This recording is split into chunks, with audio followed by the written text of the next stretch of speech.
Welcome to my channel Roy and Roy kitchen. আমি আজকে রান্না করব জলপাই দিয়ে মাছের মাথার টক। প্রথমে আমি কড়াইতে তেল গরম করে নেব।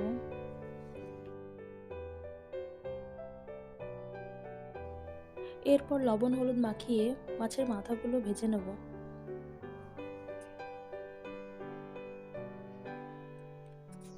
মাছের মাথাগুলো ভালো করে ভাজা হয়ে গেলে মাছের মাথাগুলো তুলে নেব। এরপর সাদা সর্ষে, আপনারা চাইলে কালো সর্ষেও দিতে পারেন, সামান্য পরিমাণ লবণ, জলপাই,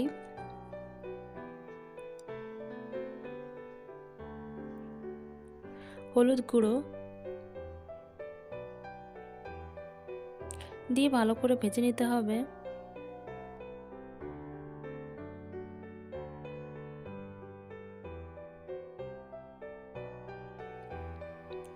ভালো করে ভাজা হয়ে গেলে পরিমাণ মতো জল দিয়ে দেব।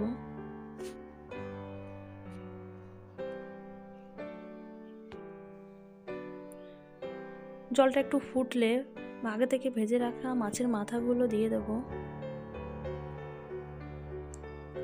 মাছের মাথাগুলো দিয়ে হালকা নেড়ে দেব।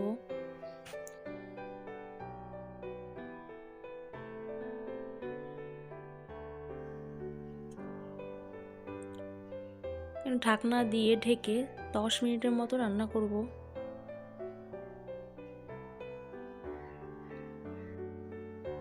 10 মিনিট পর ঢাকনাটা খুলে জলটা কমলে টকটা নামিয়ে নেব।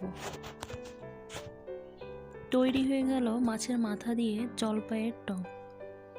রেসিপিটা যদি আপনাদের ভালো লেগে থাকে তাহলে লাইক, কমেন্ট, সাবস্ক্রাইব করে পাশে থাকবেন।